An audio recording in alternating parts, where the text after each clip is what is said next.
can't make this even higher, eh? This is the max. This is the max. So, if I can request you all, thank you. Kia ora, namaskar, good evening. Oh yeah, that's all good. I'm Sumant Ketkar, the board member of INZBC and a senior partner, home loan partners for Bank of New Zealand, which is over here. So it's my privilege to have you all over here at BNZ Place. I want to extend a special welcome to our VIPs joining us. Honorable Todd McClay, Minister of Agriculture, Minister of Forestry, Minister of Trade and Investments, and Associate Minister of Foreign Affairs. Consulate General of India, Dr. Madan Mohan Sethi. Our special guest from New Delhi, Dr. Samir Saran. Edwin, Tony, Sunil, and the leadership of India-New Zealand Business Council. Partners, colleagues, and friends. A warm welcome to the INZBC end of year annual address. Let's get the boring stuff first out of the way. That's called as the housekeeping part. So apparently it's been said that the events don't run without good vibes alone. So bathrooms are on my left. Your right. Your right, my left, whatever it is, it's over there. If you do need to evacuate, just follow the green sign down the stairs. And we need to assemble just over here near the Wilson parking. And at that time, I would be wearing a red jacket that's of the fire warden. Make sure to take lots of photos. Tag INZBC, hashtag INZBC on that one. And make sure that the phones are on a silent mode at this stage. It will be good for us. So that's housekeeping done. Big part of the job has been done. So just want to introduce you to Edwin.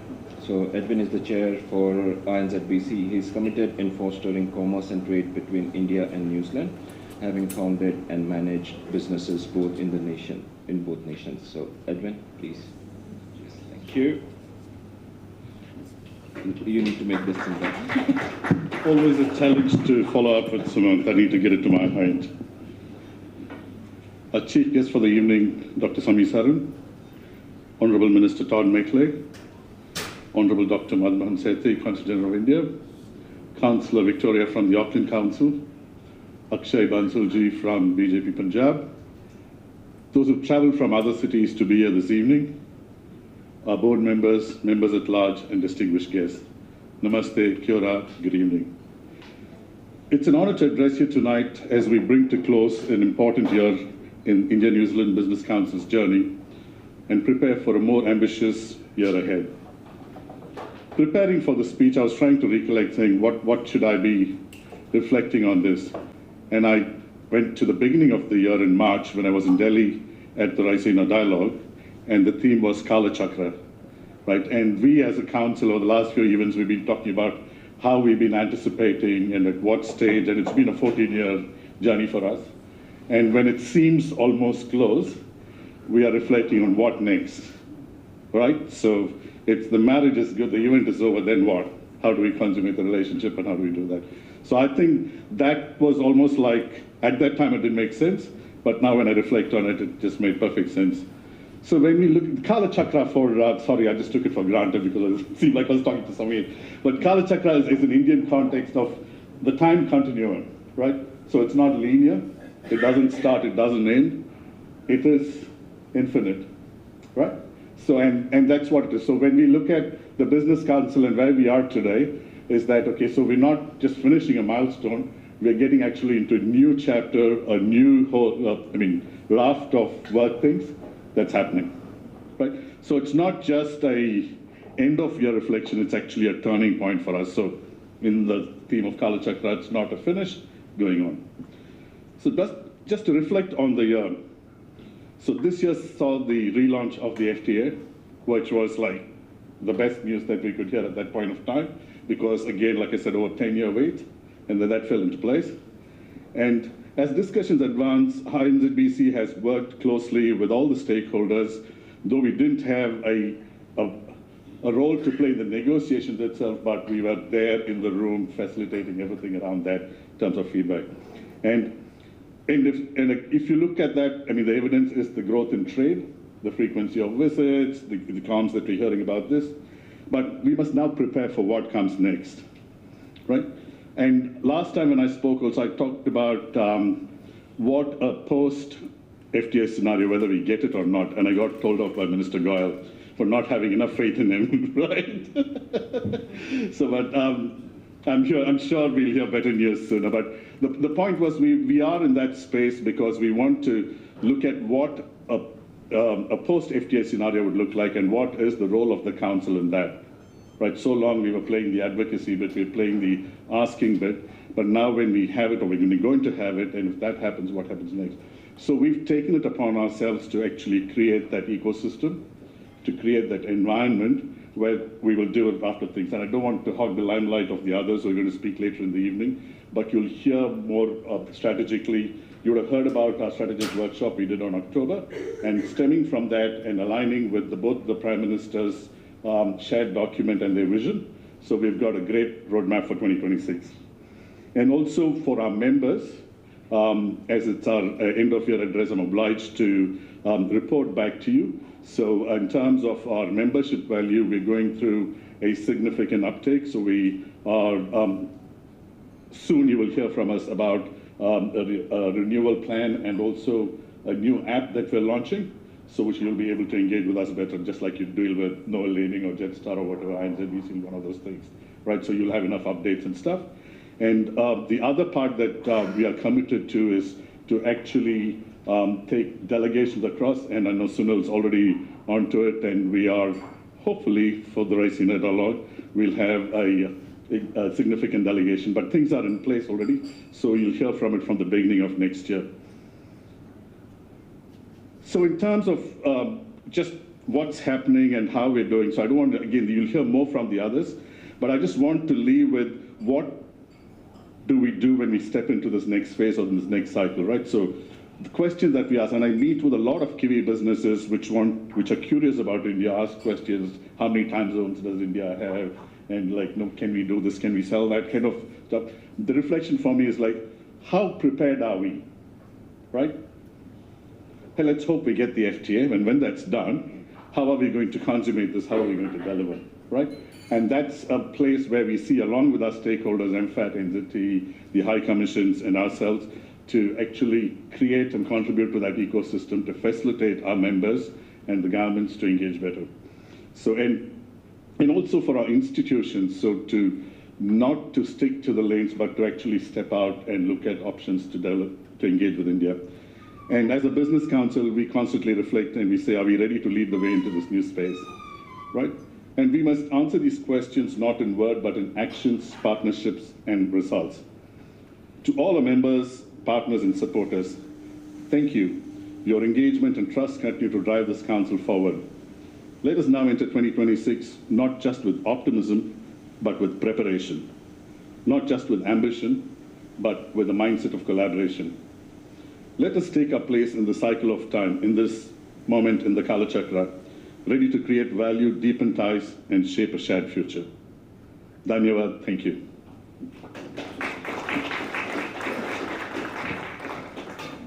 This is going to be fun now. Every time I come here, I pick up the mic.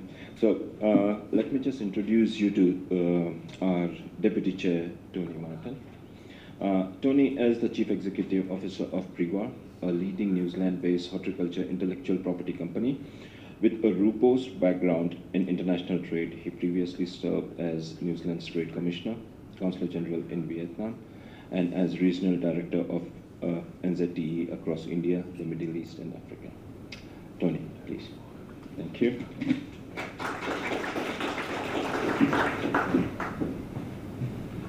It's not too bad for me, actually. Wonderful, thank you very much. Good evening, everybody. It's a real privilege to be here. This is my first face-to-face opportunity as part of the INZBC Business Council. But yeah, just want to again acknowledge all of our distinguished guests. So Dr. Samir Saran, Honourable Todd McClay, and Dr. Maran Mohan Sethi, Consul General. And all of our distinguished guests. We're going to hear some pretty interesting conversations tonight. And we know that we're here to talk about Powershifts and partnership, which is great, but I think we're also here for a bit of clarity and direction about what it is that we're looking to focus our effort and energy on over the next few years. So over the past few months, as Edwin indicated, the INZBC board has been working on refreshing our strategy, our strategic plan, and it's one that positions INZBC to be a trusted voice, to be a connector, and to be a thought leader in the bilateral relationship. And I'd say our goal is simple, and it's that we want to ensure that every member, both here and in India, can get the most out of the opportunities ahead, because there are going to be some pretty fantastic opportunities ahead for us. So our vision for the next 5 to 10 years is centred around INZBC being recognised in the advocacy space, and that could include some support for policy advice, could include a number of different elements, but the advocacy space is really key for us. We want to build a reputation for thought leadership and to play a central role in the post-FTA implementation and the strategic partnership delivery. The expected free trade agreement, the highly anticipated free trade agreement, within the next 1 to 2 years will absolutely transform the landscape across industries and across our bilateral relationship. We know that, that's why we're so excited about it. And we believe that INZBC must be ready, not just to respond, but to lead in a space that is really clear for us to go out and lead. The strategic priorities for us then are really centred around 5 key pillars. The first one being advocacy, and we want to re-establish INZBC as the trusted voice on India-New Zealand trade, increasing visibility through media, panels, policy influence. That's our number 1. Number 2, continuing events like this, events and networking, so continuing strong engagement to empower our regional chapters to host local business and connection events as well. Number 3 is around content and thought leadership. So developing credible insights on India market opportunities, success stories and launch initiatives, and using different channels to do that. Number 4 is about membership and value proposition. So redefining membership categories and tailoring value propositions to ensure we're targeting the right types of members who can really help to uplift this relationship to the next level. And the post-FTA readiness, I think that's a really key part for all of us. We need to be prepared for a potential surge in delegations in both directions. We know the effort and energy that takes, and we want to make sure we're in a position where we can be ready to support and to lead in that space as well. So across these 5 pillars, it gives us clarity and focus, while also making sure that we avoid over-commitment, being really focused and clear on what it is we want to spend our time and effort on. So really for us, the call to action is that our strategic refresh is not just a document, it's a roadmap for us all, and we need your engagement to help us to bring it to life, for it to be real. So we encourage you to keep attending events, to share your insights, to leverage your connections that INZBC enables, and together we know we can strengthen the New Zealand-India partnership and unlock opportunities for our businesses and communities together. So thank you for your continued support, and look forward to continuing our engagement as we move into this next phase. Thank you.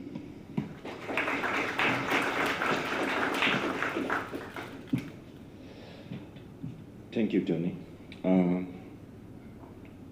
Dr. Madan Mohan Sethi, he needs no introduction over here. So, Consul General of India in Auckland. Since taking office, he has been highly active in promoting business ties and has been involved in establishments of the physical consulate office in Auckland, which is just up the road over here, to better serve the growing diaspora and trade communities. So, Dr. Sethi, please. Thank you. It's good evening to all of you. Honorable Minister, Saran sir. I think it's a good way to connect to New Zealand through hosting this type of meetings, where you can understand the perspectives of not only business community, but also from the government point of view. I'm already here for the last 1 year, as you all know, that my office has also started connecting to the business community, to the tour operators community, to others also. We'll be doing more and more engagements in the coming days. We have very ambitious plan of doing almost 200 engagements in the next year itself. and we are waiting for a little more number of staffs. Coming from Ho Chi Minh City, where under my jurisdiction, under my leadership also, we had done very good work in Ho Chi Minh City when the trade and tourism, educational cooperation with the Vietnamese entities were enhanced like anything actually. So here also we are feeling that there are lots of opportunities, not only in trade commerce, but also institution to institution linkage. Tourism definitely, because 2 days back I was in the Auckland tourism department's destination Auckland actually, and it was very interesting for me that the New Zealand side is indicating India as a market actually where they want to also more and more tourists coming from India. What I have observed in the last 1 year that we have to engage more and engage regularly, engage deeply, and keeping and identifying the strength of both countries. I understand that New Zealand is very, very good in primary industries. I have gone to some of the field actually. In Waikato, I have seen the way they produce the agriculture products. I have gone to some of the processing plants also. I have gone to the innovation center in Waikato. I have also gone to the aquaculture center in Whangarei. And these are very remarkable things which perhaps as Indians we can also learn from them. We have also our own strength actually. Population is definitely one of our strengths. Now with more and more immigration possible, and I think relaxed visa rules, what I saw yesterday in the Facebook actually, more and more Indian students can come and study in very good universities here.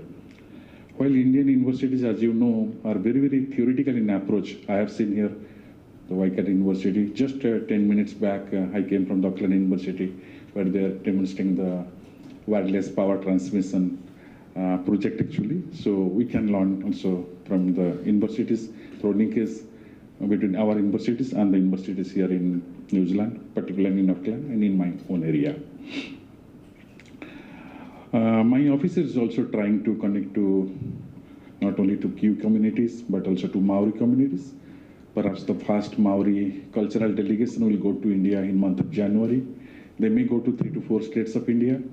We are also expecting 2 business delegations by Indian Federation of Indian Exporters Organization, then I think a Service Export Promotion Organization in month of February and March.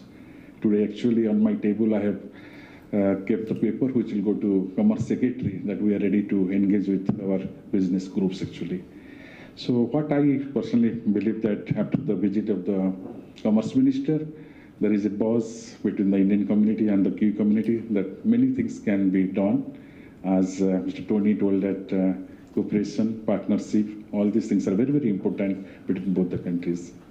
So thank you for inviting me. I am sure we'll be listening to Honorable Minister and to Saran sir. Thank you.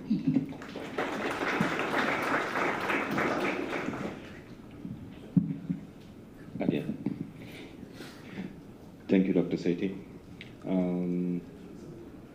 Honorable Minister Todd McClay, he needs no introduction for us.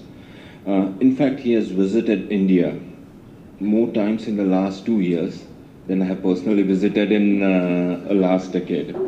So I think he might know more flights options for us than anything else. So again, in seriousness, he's leading the government's strategic push to open doors for New Zealand exporters and diverse trade relationships, with a specific focus on India-New Zealand relationships. Sir, please. Thank you. Well, namaste, shasha kala, kia ora, good evening, and so very, very pleased to be here, and thank you for the very warm invitation. Let me start by saying I have a written speech which is exceptionally good and it's excellent, and I'm going to table it and publish it, and I respect you, I know you can read, so please go and do that. So we'll take that as being delivered, but I thought what I might do is just talk a little bit about what's going on and some of the real opportunities and the real excitement that is building. Firstly, though, I need to just say thank you so much for recognition of my travel. My family also know that I'm aware, but when I first became Trade Minister again, I started travelling, of course, And my partner and I have 2 young daughters and some older kids too, but they're 10 and 12. And so every trip that I go away, I get a fridge magnet to put up, and it becomes a bit exciting, another part of the world, and so on. When I was there just a few weeks ago in Mumbai, and my good friend Piyush Goyal, the Commerce Minister, I've got a great story about this in a moment, but then he sent me off to a facility where young people are taken from Mumbai and they are given skills and trained, and they go into the workforce. And as part of that, I was able to buy a handmade Mumbai fridge magnet to put up. There's no room. There are so many of them from India. It also, whilst the children like it, it reminds their mother how much I travel, so it wasn't the most thought-through thing I've done. However, you're right, I've been there 7 or 8 times now to India. And you said more than you have in the last decade. I met your mother. She wants to know why you're not going back to visit more. You're going next week. That's good. Well, thank you, because I told her that I would tell you to go next week, so you've proven that ministers have great foresight. Can I start by recognising some very important people? The 2025 Prime Minister's Fellow from India, Dr. Sharma, thank you so much. We had a great opportunity to speak earlier. He's given me a wonderful book that he's written, and he's inscribed it, and on my next trip to India, I'm going to read it. I've got bad news for the Indian trade negotiators. I now have the inside line on how to be a good trade negotiator in India. So I thank you for the spirit with which it was given. Consul General, thank you for your work and for your very kind words. You're doing a great job here. It was, it marked a very special occasion when India decided to upgrade its diplomatic representation in New Zealand and open a consul general office here. It was noticed by our government, and of course we've been making announcements also about a greater diplomatic footprint in India, and we have plans to do much more of that. So, sir, thank you for your hard work. To the chair of the India-New Zealand Business Council, Edwin, thanks also for your kind words and your work. I just had a quick look online and read your CV. He says he's a budding chef, a very, very good chef. Ex-chef. Well, I just need you to know the previous chair of this cooked food and sent it to my office. So I look forward to our further cooperation next week. Can I recognise my former parliamentary colleague, Kamwichat Singh Bakshi, who's been a great advisor to me over the years, but particularly the last 2 years since I've become minister again, particularly in respect of our relationship with India. Much of the things we are achieving is because of Kamwichat's great counsel, so I appreciate that and thank you very much. And Sunil, your General Manager, thank you for the work that you do as well. Ladies and gentlemen, the topic is power shift to partnership. And there are hours that we could talk about that power shift around the world and what is happening, the realignment on views. But tonight I think I want to speak much more about partnership than power, because actually as uncertain as the world is now, and it certainly is uncertain, with changes about certainty when it comes to trade, the respective rules, challenges in the WTO. I was interviewed somewhere very recently. I sometimes don't know what country I'm in. Anyway, the question was around about it was the WTO, and they said, there are many countries around the world that are saying it is finished, it's over, it should be disbanded. And I said, well, those very countries who are saying that actually there's no future to the WTO are often the ones that are responsible for the problems of the WTO. And actually we must be committed together to making decisions to give certainty to the world. With tariff rates coming on New Zealand at 15% from the US, 50% to India, in fact tariff rates on every country of the world, as uncertain as some of the traditional trading relationships we have are, it is the job of governments to look elsewhere, to look further afield on the horizon, to create certainty for our business communities in their trade and investment, and through that certainty allows economies to grow, to prosper, to be mutually beneficial with each other, and our citizens do much better. And so tonight I want to talk about partnership and a bit of a journey over the last 2 years. And it's not going to be insightful. I'm not going to predict anything other than there will be a trade deal between New Zealand and India during this term of Parliament, because my Prime Minister told me there would be, but also because actually our two countries have focused on each other and grown a relationship, as many of you have as business people, and we will deliver. If I cast my mind back to when we were in opposition, which feels like a very long time ago now, Not as long as it felt when we were in opposition, but it feels like a very long time ago. There was a conversation about our leader going for a trip, and I had said I think he should go to India. I think we should visit India because it's a real big opportunity, and we have never done enough in the relationship. And the timing made it very, very difficult to get enough time. And I said in the end, well, if he can't go there, why don't we bring India to us? Why don't we hold a summit of the Indian New Zealand business community, talk about Indian New Zealanders, they're ambitious, but also what our relationship would be. And as we went through that and got great support, we made a very clear statement that if we are elected to government, our relationship with India would be a strategic priority for our government, not only during the first 3 years, any other time New Zealanders gave us the privilege of serving and running the country. And so we also made some other commitments, including I said, if elected, it was actually in an India conference during the election campaign. I drove here, gave a speech, and had to leave to go back to my electorate very, very quickly because we were campaigning. But I also said at that time, if we were elected and I was the Trade Minister, I would visit India before Christmas. In campaigns, you say all sorts of things. And it took us a little longer to form the government. I said to our coalition partners, maybe we should hurry up because we're getting closer to Christmas and I've made some commitments. But actually, the reason for that, our relationship with India would be a strategic priority, is because as I sat in opposition thinking about why our relationship was not stronger than it was, because it should be, we have a huge amount in common. You would know that both countries had the equivalent of declaring independence at the same time. We are both the world's largest and one of the world's smaller democracies that believe strongly in democracy. Next year marks 100 years of sporting cooperation between New Zealand and India. We will mark it with cricket, of course. The Indian cricket team is coming here. Why wouldn't we do that? We are the two best teams in the world at cricket. Is this televised? Is Australia hearing this? Because I mumbled, we are the two best cricket teams in the world. But actually, it's not about that, it's about the competition, it's about the fun. So there are many, many things we have done together. We have stood beside each other, our men and women on the battlefields of the world, standing up for democracy and freedom.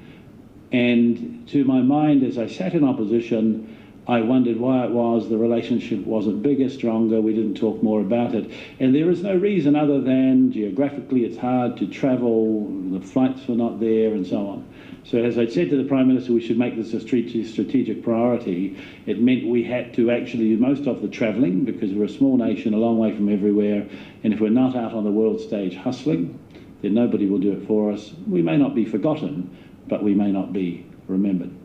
And so my very first speech as a new minister, in fact, it was the first formal speech the new government had made, apart from the Prime Minister and our coalition partners when we had announced the government, was at the Indian New Zealand Business Council here in Auckland. And I got up very early in the morning and got on a plane and flew up and saw many of you who, so very, very early in the morning, thank you for that, and delivered the very first speech as we started to set out that agenda.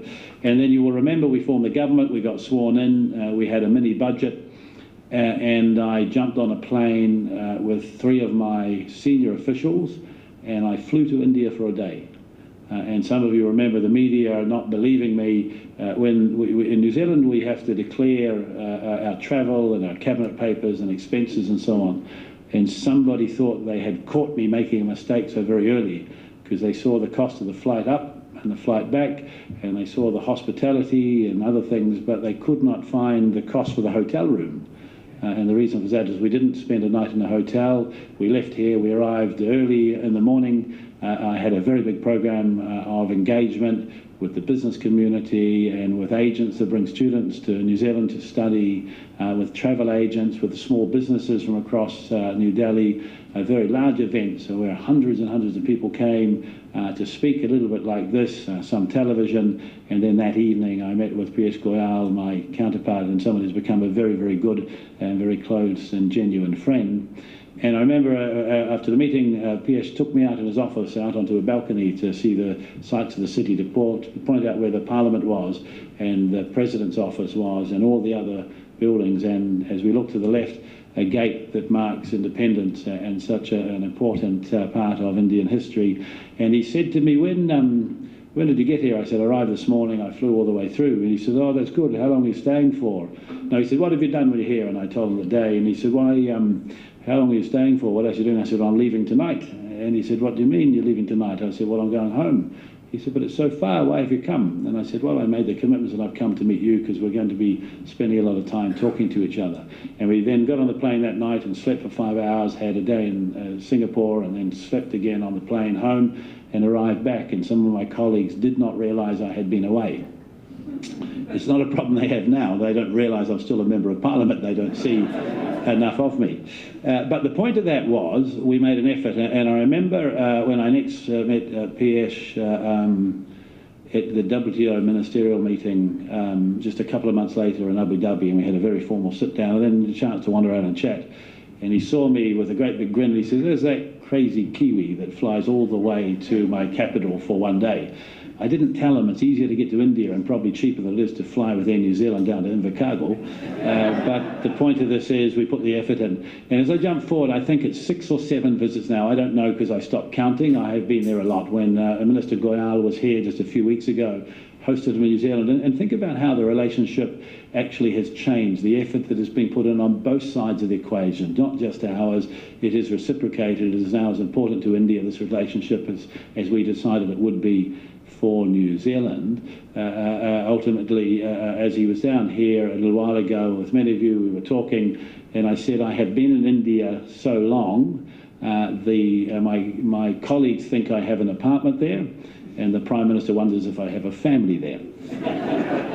The answer is neither. I don't have either. But the point of this is, since that day, Minister Peters has been to India twice.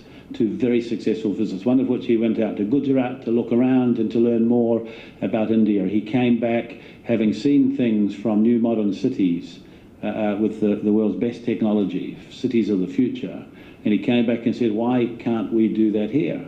And my response to him is, because we have never cooperated enough. We don't have a trade agreement to give certainty to business communities to cooperate more. We must do that, because there is not a good answer as to why we are not doing that here or we're not doing more in India.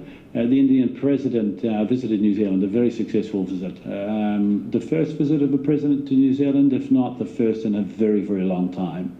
And I remember saying to the media, this is a significant occasion. I flew up and met Her Excellency as she arrived off the plane and spent time talking with her, and then we hosted her to make sure she knew she was welcome here and that she could go home and say to every single Indian that New Zealand is a wonderful place where you would be valued if you came to visit or you wanted to work more closely with us. Anyway, we've had our Prime Minister visit, our largest business delegation to go anywhere in the world ever, and it was hugely successful. When he arrived and got off the plane, Minister Goyal, I went up a bit earlier, Minister Goyal and I had met away from our officials, which worries them when he and I are together. But it's our job to make tough decisions, not theirs. It's their job to get us out of trouble when our tough decision may not be the right one. But so far, luckily, we haven't had to use their expertise in that area. The Prime Minister arrived and we were able to announce to the New Zealand media that we had formally agreed to launch trade negotiations over that day. And many of you were there, and the warmth between the 2 countries, in fact, the warmth between our 2 Prime Ministers, Prime Minister Modi and Prime Minister Luxon, and I know Prime Minister Modi has great affection and friendship, but nothing but absolute respect for Prime Minister Modi and all that he has achieved. The celebration, not only with the New Zealand media, but when I got home from all New Zealanders, the significance of that announcement actually has made us work even harder. And then with my many visits, 6 visits to India, I've had a chance to meet Minister Goyal in many parts of the world. And not only are we deep in negotiations and making significant progress, we're also finding ways to work together on the world stage and more than just trade, because we generally have a meeting of the minds. If we don't agree on the way something should be achieved, that's not important. We keep discussing. What we do agree with is actually high quality trade rules give certainty, and when you have certainty, businesses can plan, and when they can plan, they will grow. And that doesn't mean that the world is a fair place, it isn't, but as uncertain as much of the world is, as Piyush and I with our negotiators negotiate to land a deal during this term of Parliament that is good for India and good for New Zealand, is well balanced and mutually respectful, recognising the opportunities, but equally is sensitive to the challenges we will have both domestically, economically and politically. We have the opportunity to send a signal to the world when the world's largest democracy and one of the world's hardest working democracies, a country with just 5 million people come together, they can agree something that others should emulate and do amongst themselves and do with each of us. And so that's the idea of partnership. When we were talking earlier, Dr. Samir and I said the problem that my reflection or observation of trade negotiations and trade agreements is you take two countries, 1 + 1, often only ends up adding up to 1.75.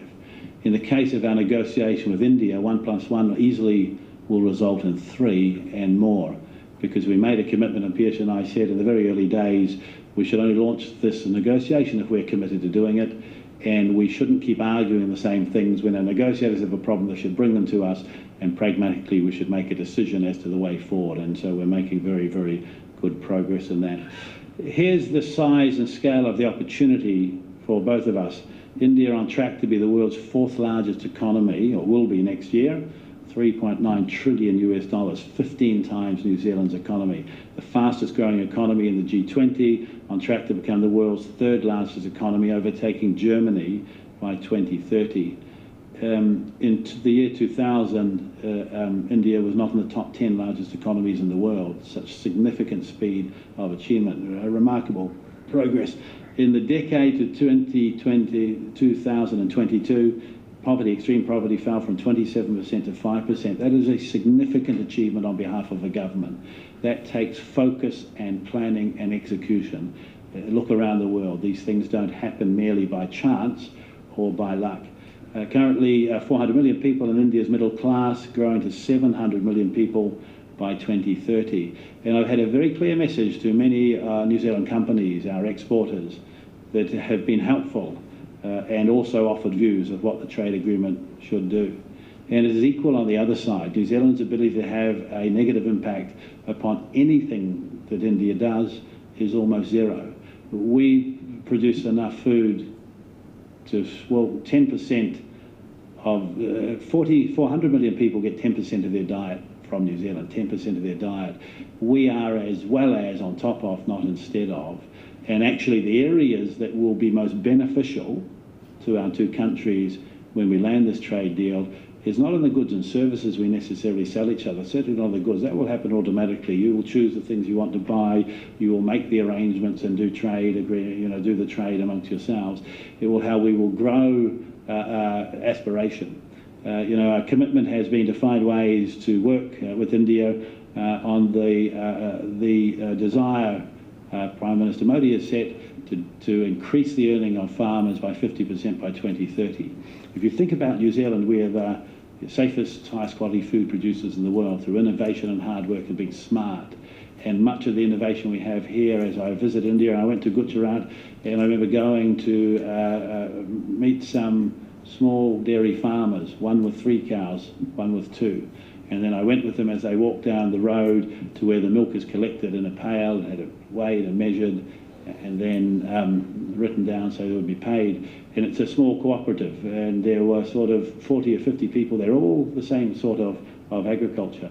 And then they asked me to give a speech. Actually, I sat there and I talked about New Zealand, what we do, and I said, I'm going back to New Delhi after this. I'll be meeting with your government, and I'm going to tell them about your hard work and how much you've achieved, and I'm going to tell the government to make sure you get twice as much for your milk as you're getting now. And there was great applause, and I was told I could be an Indian politician. But the point of that story is actually the way that New Zealand can help in kiwi fruit, in fruit production, in processing, in the supply chain, in the cold storage, actually on those very, very small farms is what we have always done in New Zealand very, very well. to increase the amount of milk and the quality of the milk that's produced for each of those cows, to help with the type of feed that's put in there, to think about the genetics, all the things we've done so very, very well.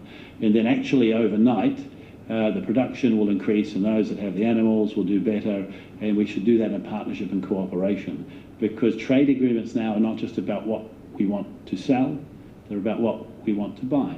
But they're also about how we grow economies together, because as India can produce more things that the world will want, and New Zealand becomes a very important part of that, actually it will be worth more to both sides. Here's an example of how trade changes over the years, and the areas that sometimes you're defensive, over time as you work together, become less of a problem. Many, many years ago, well, we still do, we sell a lot of apples to the US. It's a counter season. It's a little bit like India. Things we produce here in our summer, it's the winter there. Actually, we don't directly compete. It just means that consumers get a choice to have that product all year round. We sold a lot of apples to the US, a very valuable market for us. A year or two ago, for the first time, machines that are designed and manufactured in New Zealand that sort and process and pack apples, we earned more exporting those machines to the US than we did from the apples alone. And yet the fight would still be about that. Trade is much more than it is just a good. It is now about services, it's about innovation, it's about science, it's about young people from India coming to New Zealand to get an education and taking it home with them. It's about young Indians coming here with qualification and skill to help us in areas where we need workers, and to gain experience for a period of time and then taking that home. Just as I want one young New Zealanders, all New Zealanders young and old, to spend more time in India, to learn about culture, to work there and bring those experiences home so we're a better, richer country as a result. That's what partnership is, and whether it has much to do with power or power shift, I'm not sure. Ladies and gentlemen, there is much more to this than trade, of course. I'll talk about trade because I'm the trade minister, but there are other ties that we have. In defence, we decided a defence cooperation agreement in 2025. The inaugural bilateral defence talks took place in August. Combined Task Force 150 to secure trade routes and counter-terrorism, stop smuggling, piracy in the Indian Ocean and the Gulf of Aden, areas that we are working together. More than 100 Indian films were filmed in New Zealand in the 90s to the early 2000s. One of the things I've been talking to Minister Goyal about is whether or not the two governments should sign a cooperation agreement where more films can be made in both countries. We have a wonderful opportunity to make films in New Zealand. The facilities are fantastic, but equally New Zealanders who make films should be going to India. It's not that we have to tell people to do it, we should send the signal that says the government support this and it's a good idea, and the filmmakers will find their own way as to where they should do it. But if they're choosing to make films in India, New Zealand and other countries, they should be choosing India and New Zealand before other countries. The cooperation is in so very, very many areas. The final thing is, the end of my notes talks a lot about cricket. Can I tell you as a New Zealand Trade Minister sometimes what you have to do? So in the last trip, Minister Goyal and his lovely wife, Seema, were here in New Zealand. My partner and I, we hosted them in Rotorua, my hometown. We got to show them the very best of New Zealand. They met many Indian New Zealanders, some of whom have chosen New Zealand as a home and have migrated. They're a wonderful part of our community. Others who are born here, or generations who are here, whose children go to school and have a Kiwi accent and they go home and their culture is important to them and they retain it. It becomes an important part of New Zealand. It makes New Zealand a better place for it, and I firmly believe that. And so we had a chance for Minister Goyal to meet many local members of the Indian community to see how well they've done, and we came away with a very clear idea that a trade deal between our two countries would be good for every New Zealander, including Indian New Zealanders, as it would be for New Zealanders who get to call India home at the moment. Anyway, he returned home. I was there just a week later, and at the end of the time of Rotorua, he and I sat down and had a 3 or 4 hour negotiation. Ministerial level, we called our negotiators and told them what we had agreed and where we wanted to go, and they're now doing that work. I then, a week and a half later, was up in India and flew all the way up there, was given an honour to go to speak at a very big international summit. And then was going on to New Delhi because I had a trade mission there, a forestry mission, in India. New Zealanders come to find partners to work closely with. And Pierce said to me on the first night, he said, why are you going to Delhi? I said, well, I've got a trade mission there. I have to join them. I said, but you're going to be in Mumbai. He said, yes, I've got events. I have to be there. And I said, well, I was thinking to come a little bit early to Mumbai because we're to have a negotiation, but it's too late in the afternoon, and I'm thinking to come and have a bit more time. So he said, well, if you come, I'll clear my diary. And he got the diary with the officials, and I have to do that, and I have to do this one, and I can't clear that. And I said, but is that in your electorate? Because, of course, his electorate is in Mumbai. He said, yes, it is. And I said, well, can I come to some of those things? So the funny thing about politicians around the world is if you're in a parliament, you love other people's parliaments. I have visited him in his. Did you know that the carpet in the Indian Parliament is made from wool from New Zealand? It's New Zealand carpet. Isn't that wonderful? And now, as we come back as Minister of Agriculture, all carpet in our Parliament is going to be wool as well. That decision was made before I learned that, but I'm going to claim it. Because it makes the story better. Anyway, he said, yeah, you can. And he said, Prime Minister Modi has told us we should do more in our communities, and he was running sports events over a week or 2 weeks there. And he said the first event we need to do what I'm doing there is it's a sports tournament, a cricket game, and it'll be wonderful. I said, well, I'll come to that. So this was, we agreed this. 2 days later, I arrived. He picked me and came to get me in his hotel. It's a 40-minute drive maybe from the hotel on the motorway into his electorate. By the way, his electorate is very similar to mine. I think, don't hold me to this, he has about 3 million voters. There are 3 million voters in New Zealand. I think his majority is the same as some parties' vote gets here anyway. But the point of this, when we left the hotel for 45 minutes, do you know it's Christmas time? And here, if you have a parade, you'll have a power pole or a light, and you can have a banner off it. The whole way there were banners. Every single power pole or light on the side, every single light on the side of the motorway was a big banner with Minister Goyal, Minister McClay, Honourable Todd McClay, Minister of Trade for New Zealand, welcome. And I looked at that and I thought, that was only 2 days ago. How did you get the resource consent? And he laughed. And then very big banners of he and I all the way in there. Anyway, we get to the sports ground. I said, I'd love to do that. I do sports events there as well with the kids and so on. I get there. I don't know, there were 30,000 people there, but there were a lot of people there. It was bigger than one might imagine. And there were cultural performances, and it was wonderful. And all around the ground, there were huge banners. And there was a banner with Pierce Goyal, and the one beside it was Prime Minister Modi and then me. And I took photographs and was about to send it back to my Prime Minister, but I thought better of it, I didn't. Anyway, so after the cultural performances, we wandered down onto the field. There are people everywhere. I do the coin toss, and these are young junior doctors from all of the hospitals across Mumbai who have come to play sports. There's exhibition, raising money and so on. It's a wonderful thing, and we did this. And they celebrated, and then they brought the cricket gear out, and we stood there for the photograph. And I don't know if it's the same with all of you, but generally if you become a member of Parliament, you are probably quite competitive, I'm not sure. And they said, would you like to have a go? And I said, yes, of course, I would straight away. Our poor Patrick, our poor High Commissioner, thought he was going to be recalled. And they said, would you like to bat a bowl? And I said, I'll have a bat. So I'm out there, and I'm hitting it down, I'm hitting the ball back. There are people everywhere, all around the place. If I hit it too hard, a poor child, there are TV cameras. If I break one of them, what would happen? And then somebody said to Minister Goyal, would you like to bowl? And so with great fanfare and applause, he agreed. And so the first ball I missed, unfortunately, and the second ball I missed as well.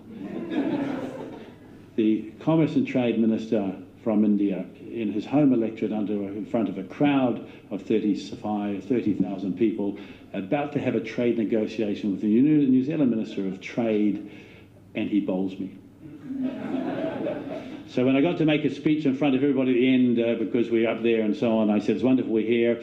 I said, I've been to many parts of India, but this is the most beautiful. This is where I feel the most at home. Mumbai is wonderful. And the performances are exceptional. We need to bring all of you down to New Zealand for them to see exactly what you do, because New Zealanders would enjoy it so much. And I said, in New Zealand, we have a parliamentary cricket team. We play against diplomats, and we play against the media every year, and we play against a lot of people. And I am known in our parliament, I've been there 17 years, for the last 17 years, I am the best batsman in the history of the New Zealand parliament. And can I tell you, your local MP, P.S. Goyal, who is also the Minister of Commerce and Trade, that means he is the best bowler in all of India, because he bowled me today. And so we have a great friendship, we're very, very close, but if that doesn't get us a trade deal, I've got no idea what else to do. Hey, look, thank you so much. I will publish my speech. It goes into many other things for you. But let me finish with this. Trade deals are very straightforward. They are no different than what you do in your own lives and your own businesses. You don't go out of your way to do a business deal with somebody you don't like, somebody that you want to take advantage of, somebody that won't be good for you. Businesses who succeed and endure the challenges that are put in front of them, what they do is they go out and they find people they can get on with, and they build their businesses together, so they are complementary. And governments are no different. And the trade agreement we're negotiating with India at the moment must be balanced. There are challenges on both sides. But we shouldn't get caught up on what those are, because over time that relationship will grow. Think of it this way. We're a very small country of 5 million people. We always have been a small country, yet we have a trade agreement with China, and our trade has gone from a few $1 billion to now $40 billion. We buy almost $20 billion a year from China, and they buy slightly more from us. It is balanced. It took 20 years before that agreement was fully liberalised. We have the TPP agreement, which is now one of the largest trade agreements as a bloc in the world, with the announcement another country is about to join. The 4 others that we're about to start negotiating with countries are looking to join it. We are one of the smallest in that group. It is fully liberalised for some of those countries, others it takes longer. We have a trade agreement with the United Kingdom, and it will take 20 years for that to be fully liberalised. I did New Zealand's fastest ever trade agreement, highest quality of the UAE last year.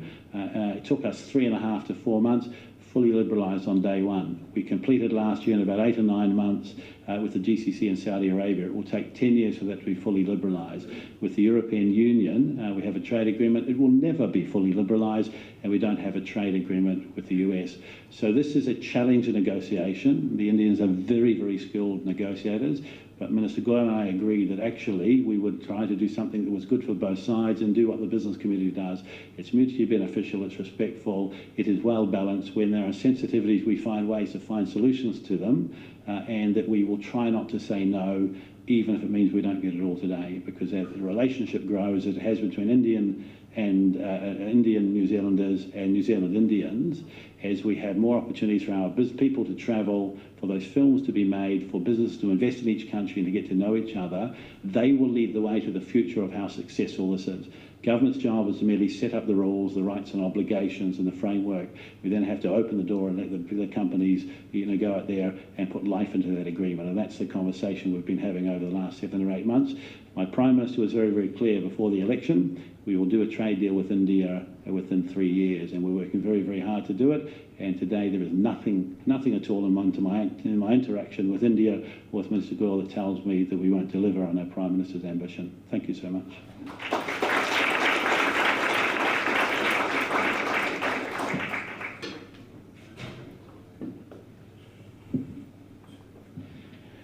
Thank you, Honourable Minister. And to set the tone for the rest of the evening, I would like to begin with a Sanskrit shloka that has inspired me for a very long time, and it says, Tamasso ma jyotirgamaya. What does it mean is, lead us from darkness to light, from uncertainty to clarity. Ladies and gentlemen, let me introduce you to our special guest, Dr. Samir Saran, President of the Observer Research Foundation, ORF, one of India's most influential think tanks. He curates the Raisina Dialogues, India's flagship platform on geopolitics and geoeconomics. His work focuses on global governance, climate change, energy policy, and India's foreign policy. So please, thank you. Minister Todd McClay, please. And we'll start the We'll start the fireside chat, and which will be hosted by Sunil, please. Thank you.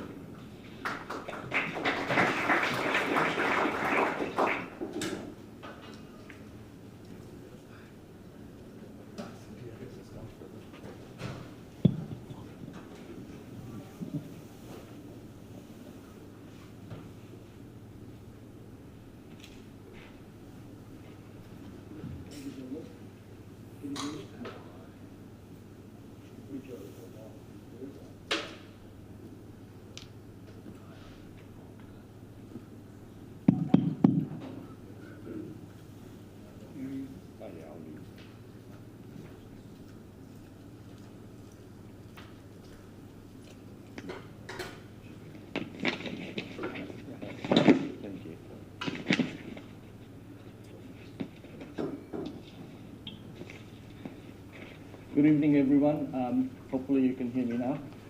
Just before I begin, and we have the fireside chat, I just want to acknowledge someone who's been, integral part of our INZBC for, probably forever. And Tricia, can you please stand up, and can we please give her a round of applause? So Tricia has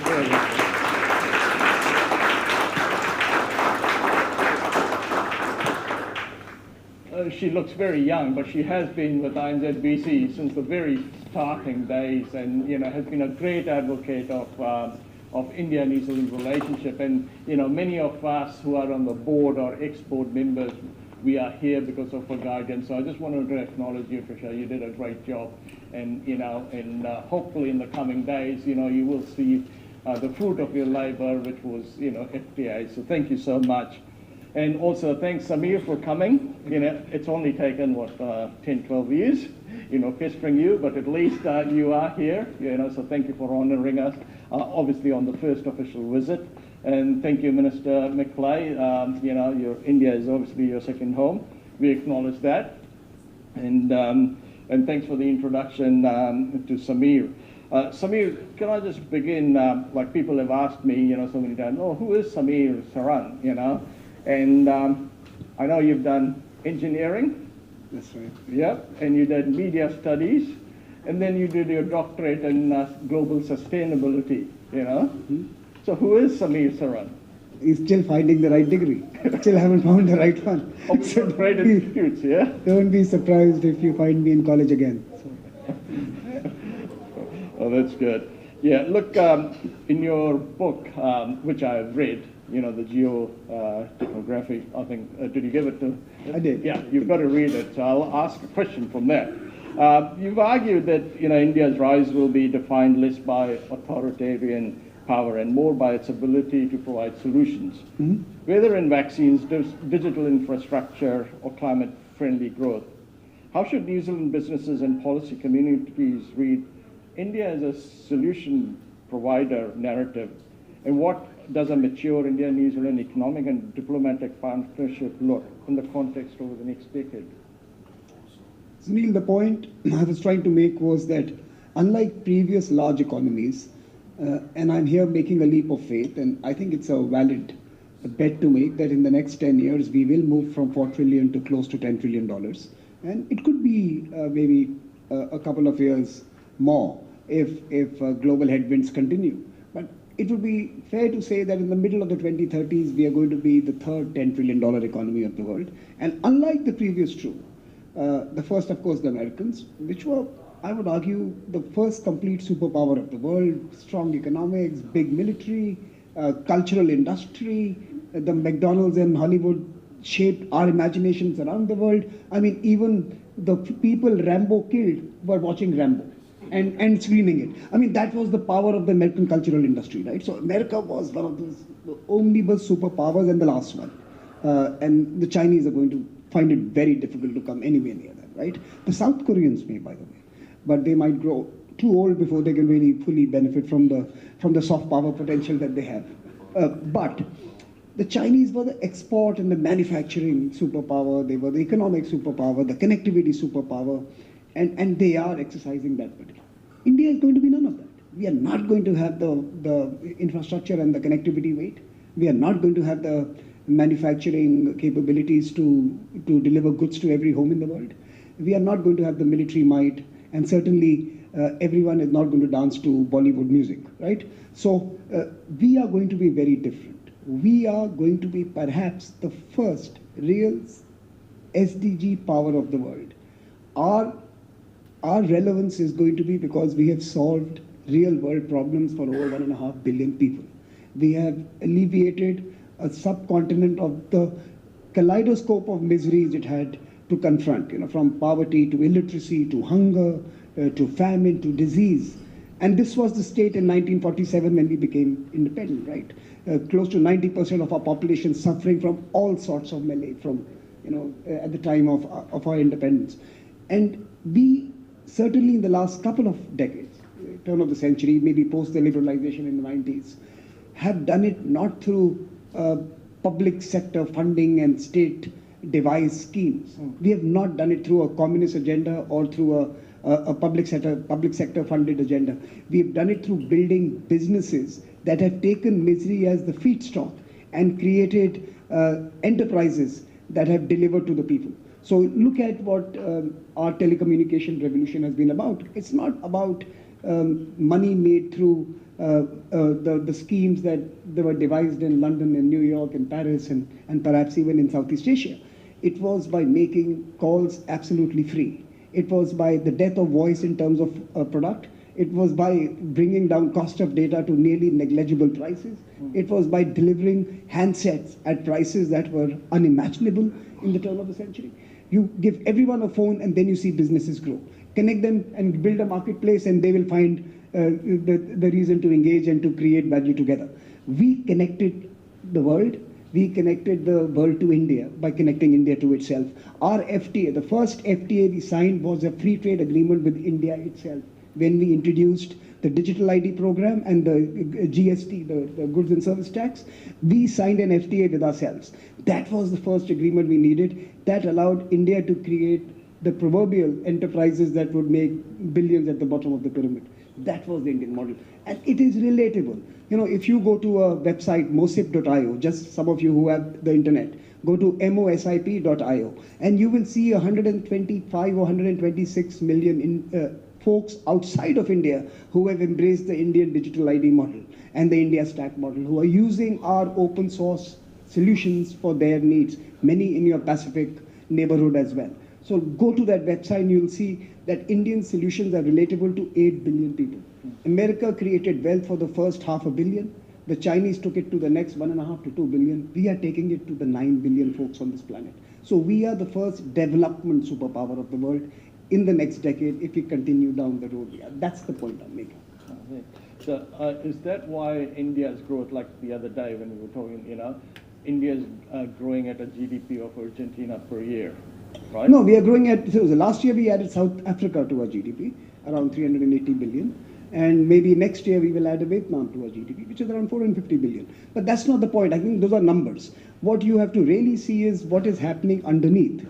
So I look at 2 or 3 different pointers. I'm trying to see, as we grow, what is our appetite to invest in education and skilling of our young people. And we have seen that in the last 20 years, the household commitment to education has grown by 5 times. So even as our incomes have grown by 6 to 7 times, our spend on human development has grown by 5 to 6 times. So now you have an India that is, of course, richer, and it's not rich, so it's richer, relative. It's richer, but it's spending, it continues to invest in people. So you have a ready-made market in terms of giving youth the tools and skills and the products required to navigate the future. Our challenge is we don't have the products to give to them. And we have to still invest in building the curriculum and the institutions that will prepare them for tomorrow. And I don't think it's an Indian challenge alone. I think that's a New Zealand challenge, that's an Australia challenge, that's an American challenge. You have Indians willing to learn. Do you have the product to offer to them? And I think that's an interesting poser for the global community that benefits from roughly $40 billion of spend that Indians incur on education around the world. Indians are the largest spenders of education anywhere on this planet. Yeah. You also speak of technological identity and how our digital lives overwhelm local stories and traditions. We are more worried about what's happening out in, the riots in France or Palestine rather than our backyard politics. In the Indo-Pacific context, how should countries like India and New Zealand balance protecting authentic cultural narrative with embracing global platforms and AI? I think the model the New Zealand government has adopted for strengthening, safeguarding, celebrating, enriching its traditions, the Maori traditions, the traditions of its indigenous folks, is the model that all of us must carefully incubate in our own countries. I think we have histories, we are much storied in terms of our journeys, and we need to ensure that those stories are available to all to benefit from. It doesn't mean that you don't take the good that awaits you. It means that you also continue to cherish and respect the path that you have walked down from. And I think that's the danger in the digital societies we are heading towards. Basically, when I was growing up, my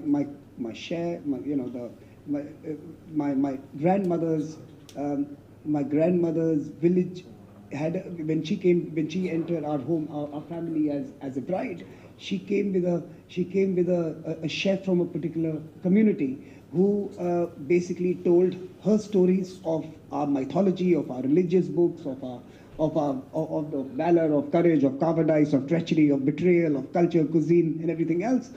And he was 70 and I was a young kid, and he told me those stories as well. My grandmother and I grew up hearing the same stories.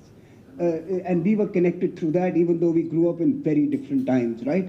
Our connection was that we had the same stories. We could connect to the same locality, the same country, the same society, and we had the same ownership for the people that we were. Now, I wonder, if I was growing up today, would those stories still be available to me? I don't have a chef, and he's not going to tell, and anyone who does cook for me is not going to tell me those stories. He's likely to be from a very different cultural context. I am going to grow up reading stories on Instagram. And Instagram algorithms are going to decide the stories that tell me, that shape my childhood, that shape my teenage years, that shape my future. I would sometimes, because of that exposure to this whole mediated society that I live in, perhaps have greater affinity to developments and to incidents and to events far, far away from the land and the locality I was born to. I think governments need to invest in the locality, in the stories of the locality, in creators who tell stories of locality. There's money to be made. I was seeing a YouTube ad which says that 65,000 Indians last year earned more than 100,000 as royalty, and it's growing by 60% every year. So there is money to be made by telling stories of the past. There is a market there. People want to know who they are. They are all dislocated in this world. Right? The minister doesn't know whether India is home or New Zealand is home, right? And of course, and I don't mean it in a negative sense. I'm sure he would find it as comfortable to be in many locations in this world as he is in his home country. So do I. I do 40 countries a year, and I'm as comfortable in any Hilton around the world, right? So we are citizens of the sovereign Republic of Hilton, or sovereign Republic of Intercontinental in this case, right? So my point here is that we have to invest in our stories. It doesn't mean that we have to disrespect other stories. I think that was the problem with globalization of the past, that we were told to forget who we were and to become something common and new, which was completely alien to our realities. I think we have to remember who we are. We have to accommodate the difference between someone else and celebrate the future together. We are headed to the same place. We may have different ramps and pathways to get there, but we must collaborate to strengthen our journeys as we go to the future. Oh, that's great. Minister, coming to you, the last 2 years have seen a series of significant steps forward in the New Zealand-India relationship. And, talking about stories, what do you see as the defining moment in the strengthening partnership? Well, look, I think it was when we made the decision to say our relationship with India would be a strategic priority, because it sends a very, very important, very clear signal. I think previously the signals from the government, the previous government, Labour, were mixed. I don't know that they were purposefully done, but it doesn't matter, because it doesn't matter why, your meaning to say something is often the way it is received. And so that set about a course of thought across government about how we would achieve that. If it's a strategic priority, what does that mean? It meant we were asking ourselves a question: is it just about trade? Is it just about defence? If it hasn't been defence before, why not? What does that mean? Can we do things together in Antarctic? What is the role we should play together in the Pacific with the islands? For me, does that change my approach to the WTO? Should I be more thoughtful about some of the positions India had, and so on, right? So it challenges us internally to think deeply about that.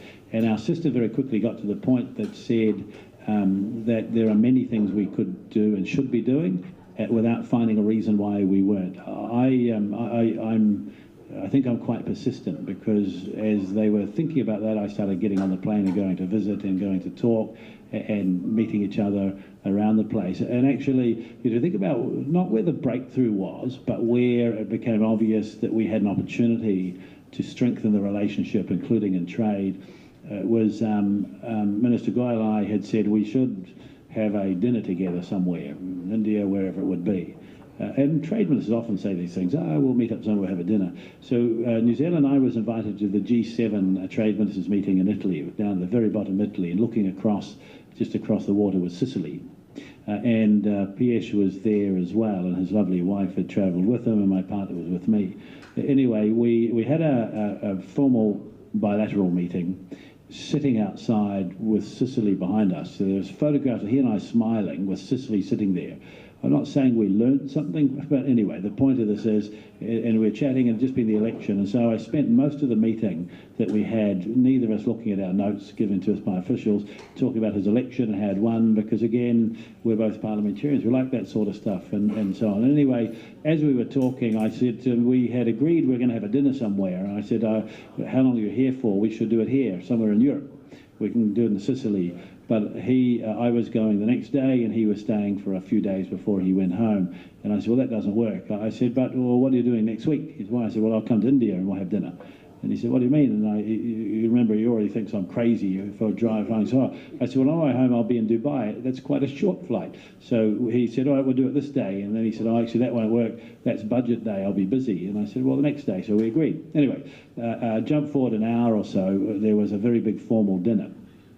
And we were hosted by the Italian foreign minister.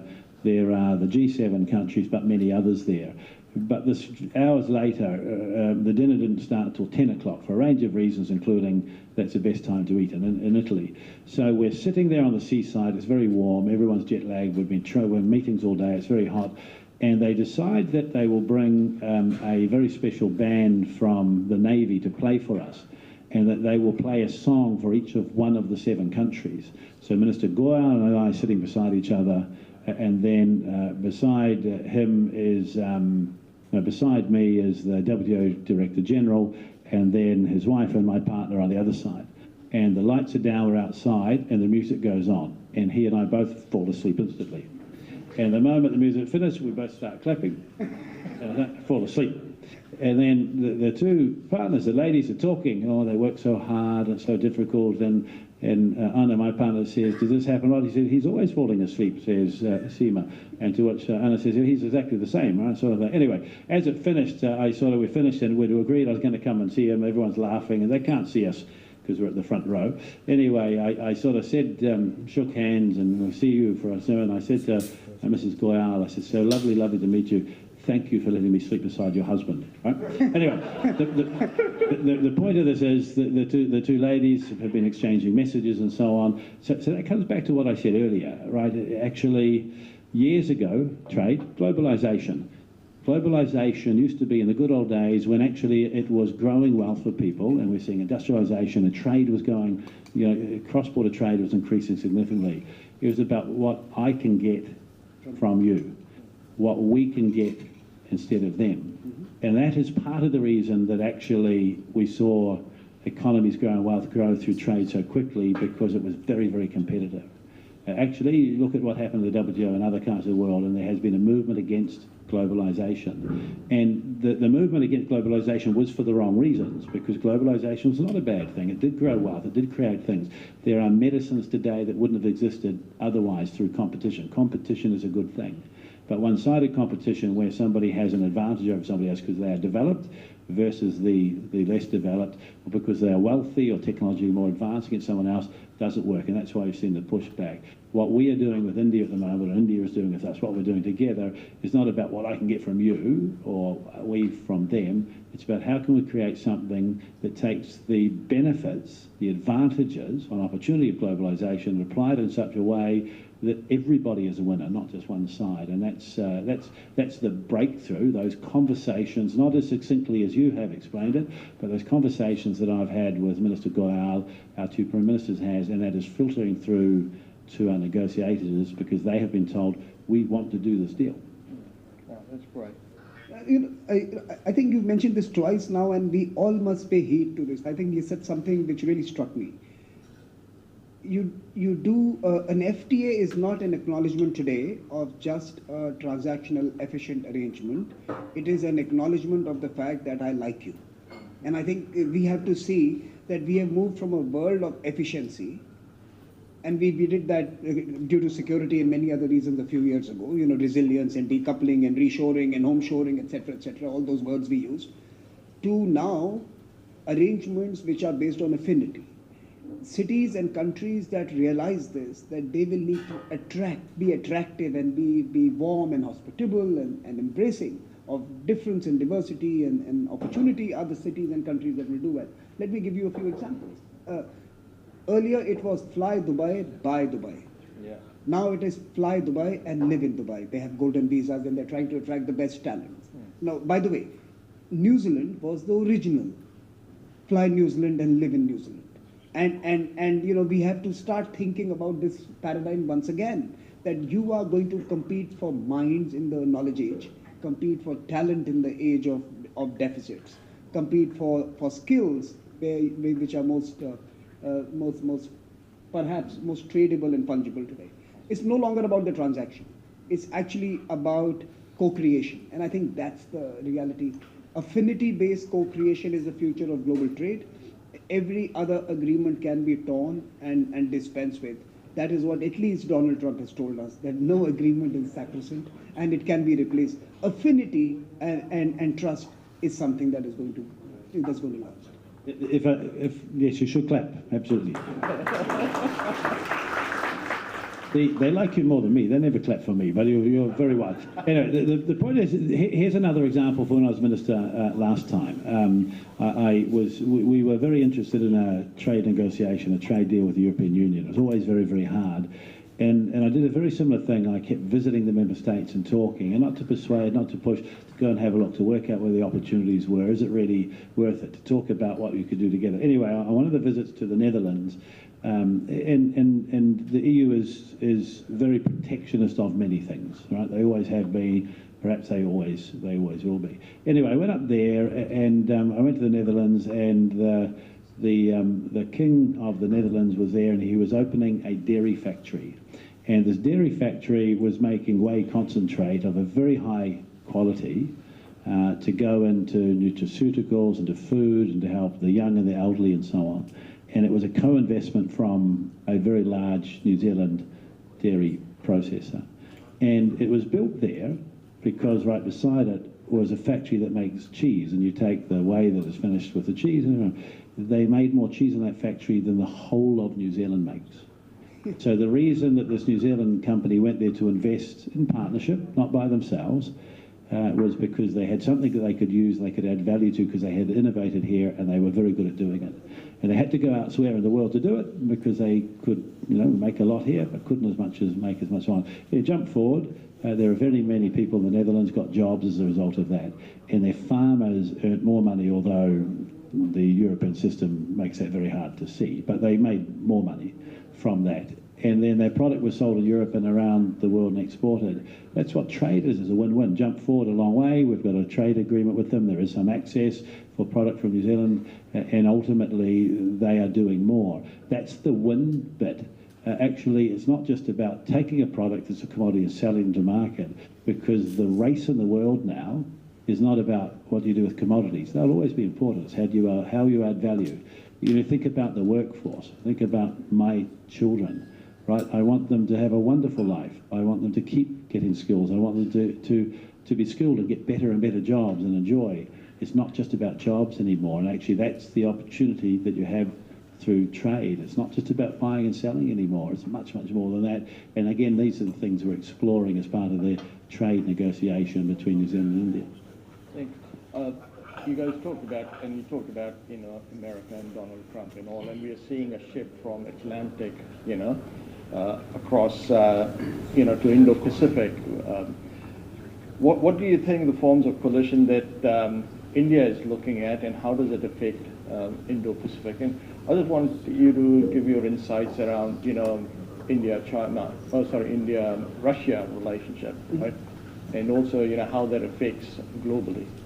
Look, India and Russia have a relationship that is, actually, India and the Soviet Union built a relationship that was remarkable, that was strategic, that was extremely important for India, and that in many, many occasions came to India's rescue as we were cornered in global debates in multilateral fora. So it was a relationship where USSR stood by us and, of course, benefited from a country like India being close to it as well. So there was a genuine relationship. And when Soviet Union dissolved and other countries emerged from that union, Russia became the successor state because it decided to carry forward the foreign policy and policy positions of USSR into its new avatar. Just so that everyone knows, Ukraine did not. So, for example, in the UN debates, Russia continued to hold the position USSR did, whether it was on Kashmir or many other issues of interest to India, while Ukraine decided to deviate from that position.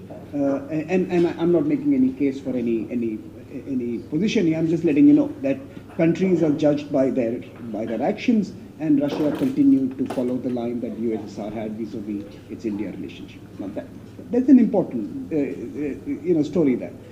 I asked someone this afternoon that if the Americans had bombed an innocent country to Stone Age, would the UK vote against it in a UN vote? Would they even abstain? No, they would vote with their feet in favor of anything the US did, simply because there's an history there, there's a relationship there, and they would decide to stand by their friends, right? So countries sometimes have friends that undertake or do terrible things, and they have to bear the consequences of being red-faced because of that particular action. We had two big friendships in the last 20 years, the Russians and the Americans. Both of us have let us down multiple times. Both of them have been in breach of international law on a number of occasions, and we have struggled both internally and have been called out by our friends, for example, the Global South, vis-a-vis our silence on many of the things the Americans have done, and by our friends in Europe and America, by many of the things the Russians have done. So being a country that has straddled a variety of ideological groupings in this world has a cost, which means that we are going to face and we are going to bear the brunt of disappointment in certain quarters because of actions of other actors in this world. That's multi-alignment. Multi-alignment is not just about saying the right thing on the mic, but having to bear the brunt of walking that fine line where you are balancing a set of different relationships at the same time, and we are having to do that. Thanks for covering my other question of multi-alignment. And but you asked me about the partnerships of the century. Yeah. Forget about let's look at the positives. Yeah. Look, first of all, the Indo-Pacific is not an American construct, it is not an Indian construct, it is not an Australian construct, it is not a New Zealand construct. It's constructed only by one actor, the Chinese. The Belt and Road Initiative is the most ambitious Indo-Pacific project where they've actually connected the region, the Indian Ocean and the Pacific Ocean, and of course with their BRI, which goes through the European heartland, they have created a very connected geography that includes the Indo-Pacific and is not limited to the Indo-Pacific. So the Chinese actually set out building this whole new construct, the whole new political map of the world as they grew. And as a response to that Chinese development, others decided to enter the landscape as well. And the Indo-Pacific was a construct by others who had been left out of this Chinese game to build their own alternative and propositions so that they could engage with geographies around the region. So I think, first of all, we must understand that the Indo-Pacific does not exist because White House thought of it and has now forgotten about it. It exists because it is a real thing, and it is a geography which is contiguous, and today perhaps the most dynamic geography in the world. Now, our partnerships have to be based on two important attributes. One is purpose, that do we strengthen each other's purposes? And you can call it pragmatic partnerships, you could call it opportunistic partnerships, I don't care. But I think as long as we are serving each other's purpose, that partnership has to be explored. Now, how do we make sure that we don't really fall off the bottom? And there comes the second attribute, principles. Are we going to work on a set of principles which are similar? I think the minister mentioned democracy as a principle, and I think that's a very important principle. But more than just democracy, it also has to be about equity, it also has to be about inclusion, it also has to be about diversity, right? So for example, are we doing something together that will also allow those behind us in the development cycle, those behind us in the development level, to participate in our endeavors? So I truly believe that if we look at our two particular countries, India and New Zealand, I think this is the partnership that we need for the future. And I'll tell you why. I always tell folks that India is the soul of the global South and institutionally very Western. So we are what I call the first Southwest country. We are the global South in terms of our ethics and our core, and we are Western in terms of our laws, legislation, and institutions, right? Very, very important space we occupy, because we can be the bridge that actually connects the South to the West.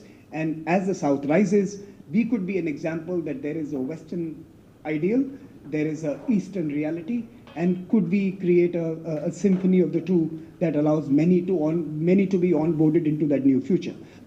If we don't do that, then the other option is as the South rises, they're going to see the Chinese option and some other options which may not necessarily be beneficial for all of us. So I think it's an important role that we play.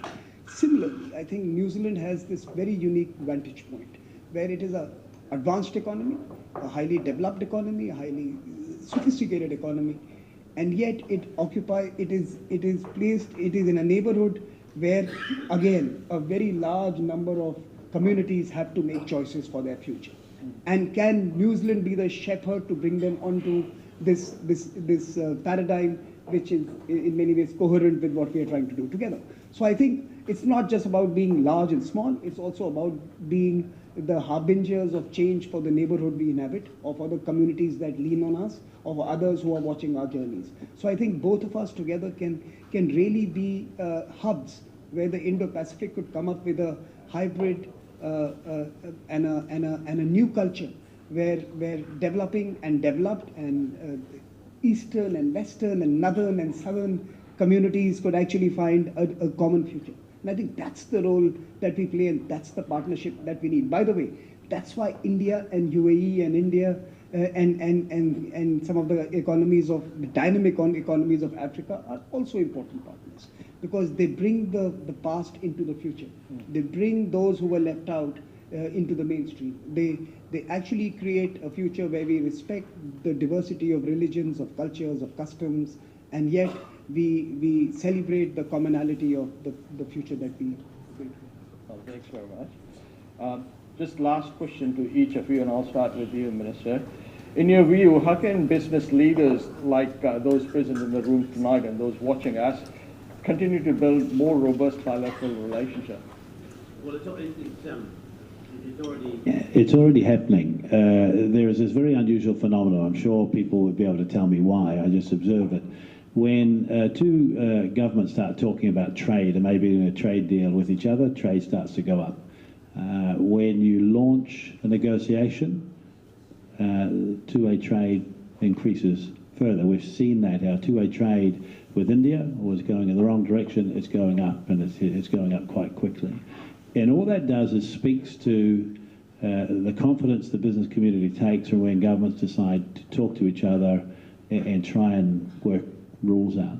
When a trade agreement is announced and signed, trade goes up.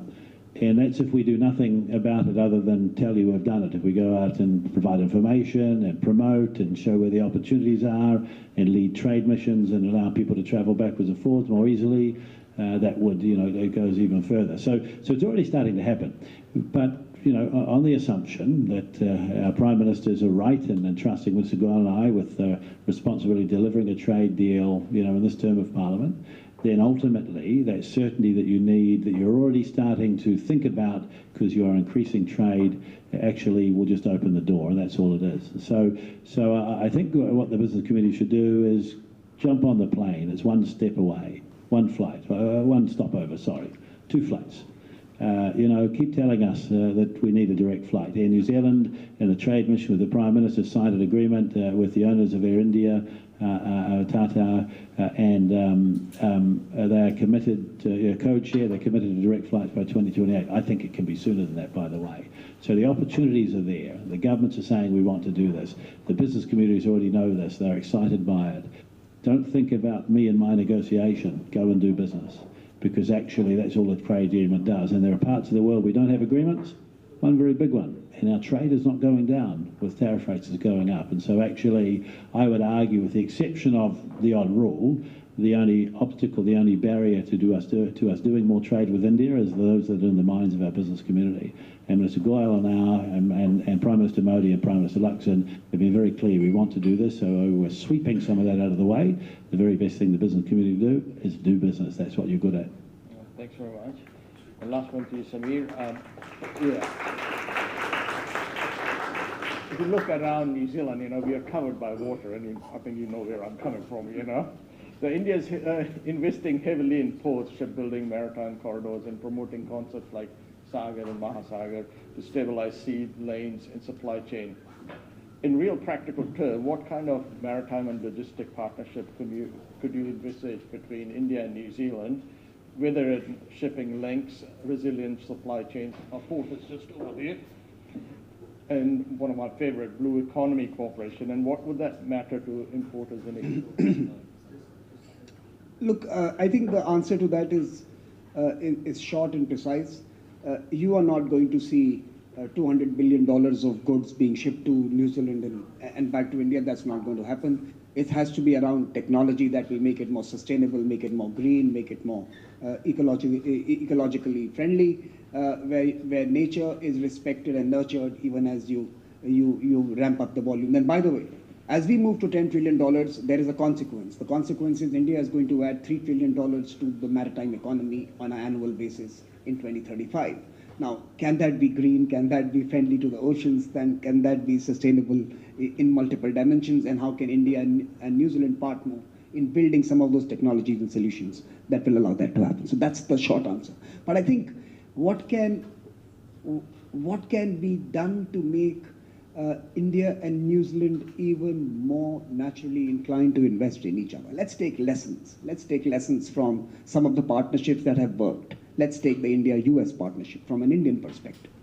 What was it that excited, that fired up Indians when we thought about America? It was the American dream. It was about the fact that you can create value, you can change a lot, you can improve the lives of your family and of your communities, and you can create the millions and billions. Indians don't go anywhere for holidays. They go there to make money. I think don't sell New Zealand as a blue economy, idyllic island holiday resort. That is not going to bring Indians to you. Tell us that you are busy, that you are building the most advanced manufacturing solutions for the world, that you are firing up outer space imaginations, that sell us New Zealand in its true form, of the sophisticated service industry that you are, of the advanced manufacturing hub that you are. And then as you close that story about New Zealand, say, we also have the best holidays resorts. We will do that after we change our lives, because we have to move from $4,000 per capita to 40,000. And if you are going to allow that to happen, then New Zealand is going to be the first place India turns to. That was India.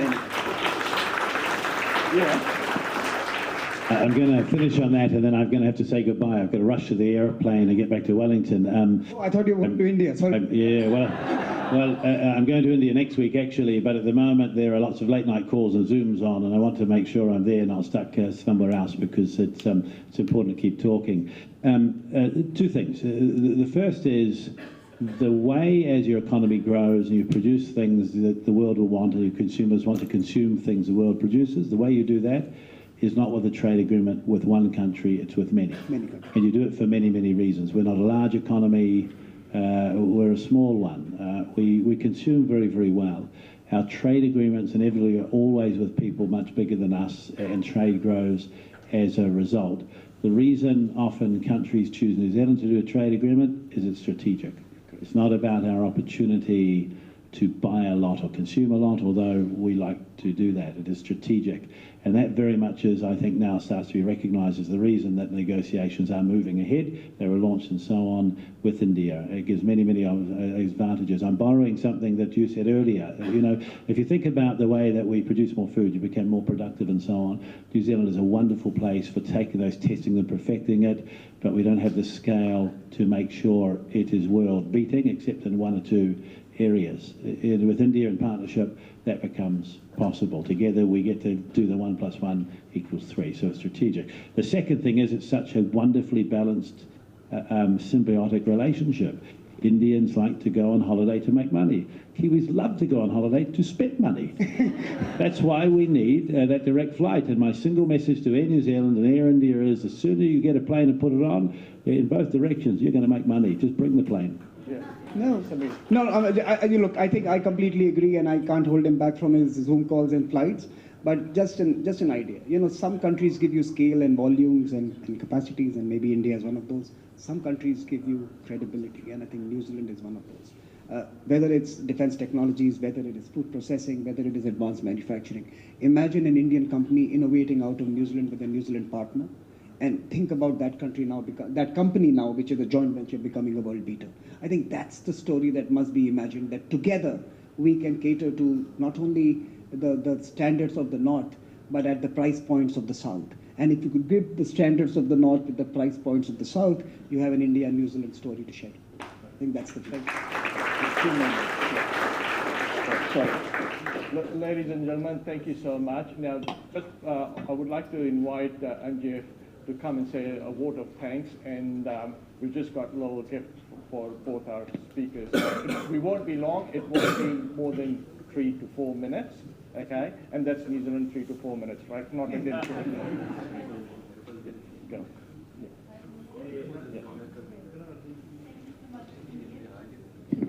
And ladies and gentlemen, distinguished guests, colleagues and friends, it's my honor now to offer the vote of thanks on behalf of the board. It has been a privilege to hear these really forward-looking reflections from both of you and the previous speakers as well. So before I reflect on tonight's program, I would like to express our sincere appreciation to our generous sponsors. Your continued support enabled us to host events like this, and really makes a difference for us to create environments and contexts where we can do a meaningful dialogue. A warm thanks goes to BNZ, Duku Consultancy, Zespri, New Zealand Airline Academy Limited, Slumber Zone, Auckland Institute of Studies, Fonterra, MFET, and ZTE. We are very deeply grateful for the ongoing partnership. So now, let me briefly reflect on the insights we heard this evening, and I will make it brief. So I think what stood out for me, we started to hear that India is now a priority for New Zealand. But why is that? And the theme that combines and connects all of these thoughtful features is values. So of course we talked about trade, and trade stands for economic values, and people see the benefits that people need prosperity, they need opportunities and aspirations. And if governments can't deliver economic value, that is really difficult for people to be happy and satisfied. But there were other types of values that we reflected on. So the Consul General, he reflected on social value. He shared some insights about what value we can get in terms of creating meaningful experience from tourists, from visitors, but also creating values for indigenous communities. So social value alongside economic values is really important. But then the minister, he offered and talked about different values. He talked about democracy, freedom, peace, but also passion for sport, so fun is a value as well. And then Dr. Samir Saran highlighted many more values, but who stand out for me? One is around sustainability, where we have a very strong alignment with New Zealand, but also he talked about cultural values. So both India and New Zealand have a very deep respect to foster indigenous values and respect history. So you can see values are shared. And values, and you also mentioned that, are co-created. So what is the key ingredient to co-create values? And I believe it's a people-to-people connection. So we all have shared values, we have aligned mindsets, but we also want to enjoy the journey and do the co-creation together with friends that we can respect. So that is the basis that we have here and that we should celebrate. So I strongly believe that the shared sets of principles and values that New Zealand and India combines, including a desire for inclusion, will really create a strong foundation for friendship that will last and stand the test for time. Thank you so much.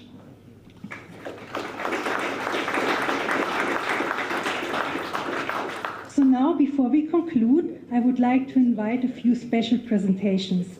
May I please call Tony to present the shawl to the minister.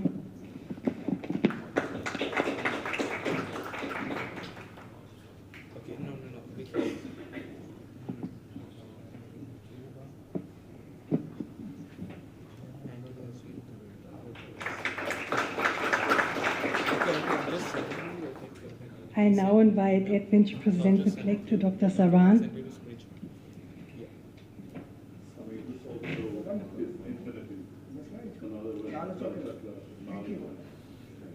Thank you so much.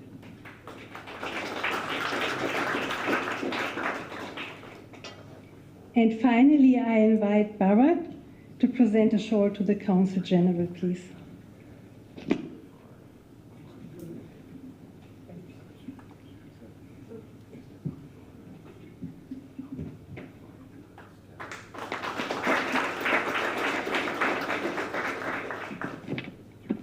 Thank you so much. I invite our members of the board for photo here on the stage. And to everyone else, I would like you to invite you to stay and enjoy some networking and refreshments. Thank you so much for making this a really inspiring event.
This off.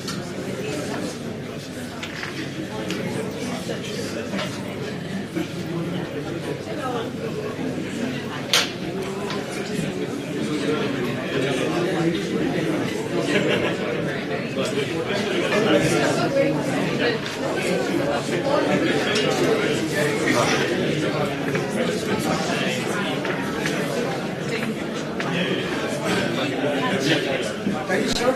How are things? You were now experiencing a lot of guests. उनको लगे doctor जय को लगे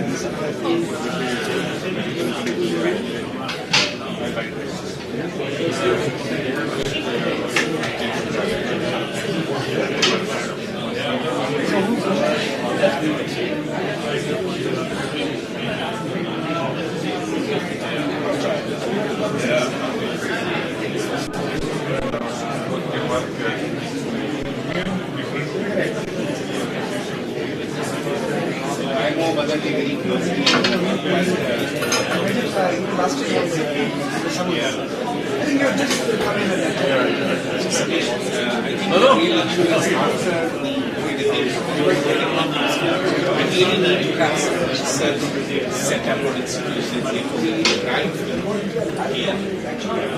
Yeah, exactly. Exactly. I think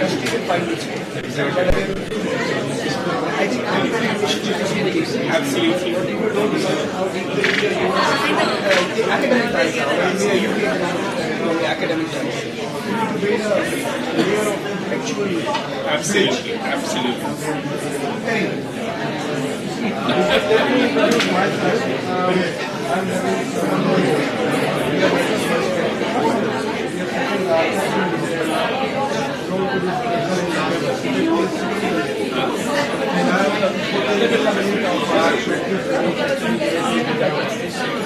For exploring more local market.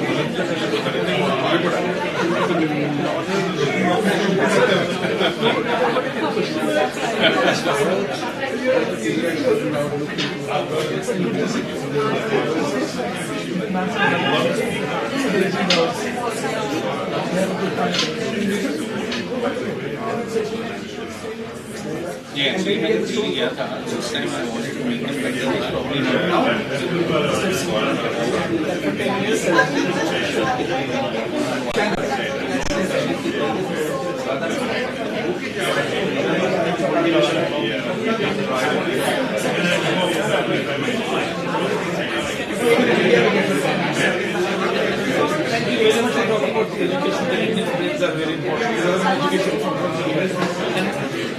Are adding value, sending the best of it's not we are sustaining global academic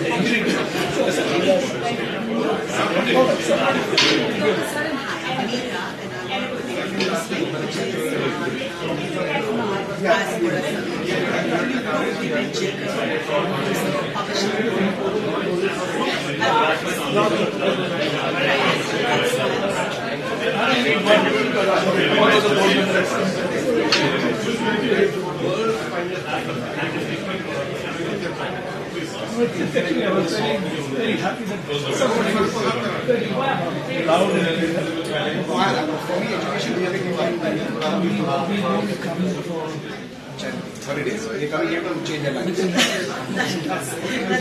Absolutely perfect. Quoting this in the